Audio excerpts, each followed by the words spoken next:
right, you So, off the bus, and then you get off the bus, coach, whatever it is, and then you enter Happy Pines Park. It is actually called Happy Nature Park on the sign, but welcome to Happy Nature Park. So there's a little pond near the entrance, and like you go in, and you can either go round. I'm just going to hang on. It really makes me laugh how they sound French sometimes. So yeah, so like these people are stuck where? We actually don't have any bisons in this park or Komodo dragons, but we do have some emus and some spectacled flying foxes, which we'll see in a bit. So yeah, so like this is the main entrance building, and the little ice cream truck here, which has got in by this path, which like kind of leads to nowhere. You can use the monorail if you wish. The monorail station looks like this on the inside.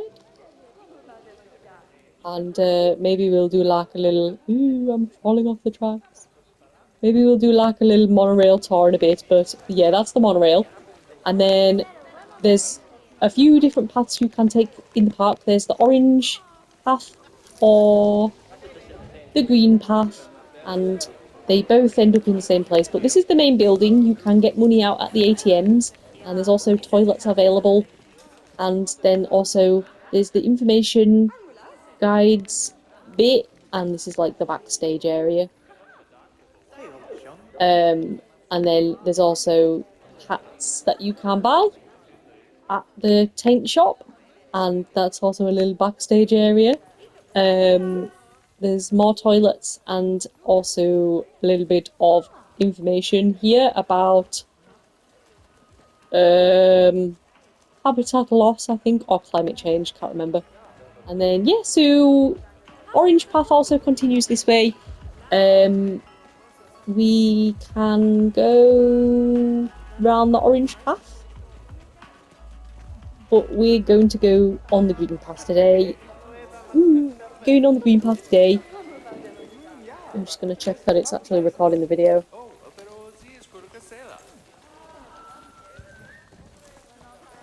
Yeah, it is. Sorry. So yeah, this is the Green Path, and basically it takes us out into the first part of the park. This is a little staff area, so we've got the mechanics shop and the little staff building. I don't know whether I can go. I can go in here. I did not know that. Little Henry Hoover. There's the vet surgery. There's another mechanics workshop. There's also the keeper's hut, and then the quarantine zone as well.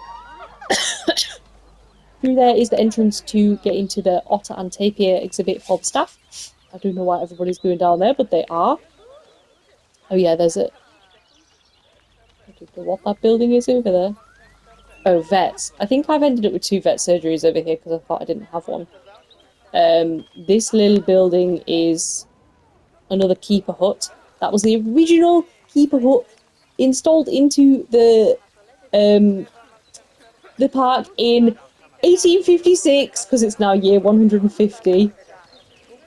And then through back here is like a little bit of access to get into the deer and swan exhibit.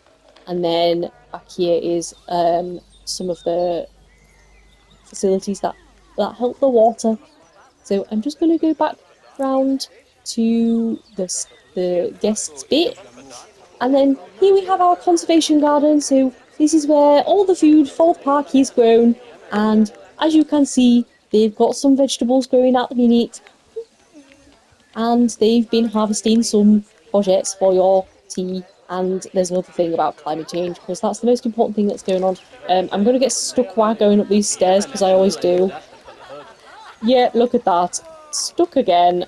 There we go. Right, so we come to our first exhibit, which is the deers and swans. So we have mute swans and I believe fallow deer, but I'm not 100% sure. And there's Swanhenge over there, and as you can see, the sun is just setting at the minute, and they have their own pond and lots of enrichment. So moving on, we can see the staff area as well from up here. So moving on, we have the otters and tapirs, which you can't really get a good view of as a guest, but I'm going to give you an exclusive tour. And so this is the otters and tapirs exhibit, and here's our tapir mega. We only have one tapir, Malaysian tapir at the minute because they're very hard to keep in captivity, but he likes living with the otters, so he's happy chappy, and they have to have their exhibit nice and warm. So moving on, go through the mud pile, we come to our butterfly garden, and this is telling you that the gharials are this way. This is our butterfly and bee garden. As you can tell, these are very important for the pollination of all things, and there's lots of information here about butterflies, and there's lots of places for you to sit, and then you can also grab a drink in this area too. Here's a work of art that was done by somebody. And then if we go around here, there's a little viewing area, so you can buy souvenirs in here, and also some other things, but at the minute the staff are all not working. I don't know why, because they're little New Year's. You can also get a bit more of a view of the tape. No, you can't. You can also get a bit more of a view of the gharials from here, but obviously it's nighttime, so it's a bit hard to see them. And that concludes the first part of our tour. This area here is our rock garden with our seating available for any of the talks that our people put on. You can also grab a bit of Mexican food here to eat, and there is plenty of places to sit.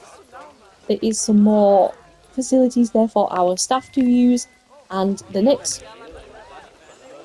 talk is available on the gharials, and that is in March, so that is coming up next year. You can buy tickets at the information centre. That concludes the first part of our tour.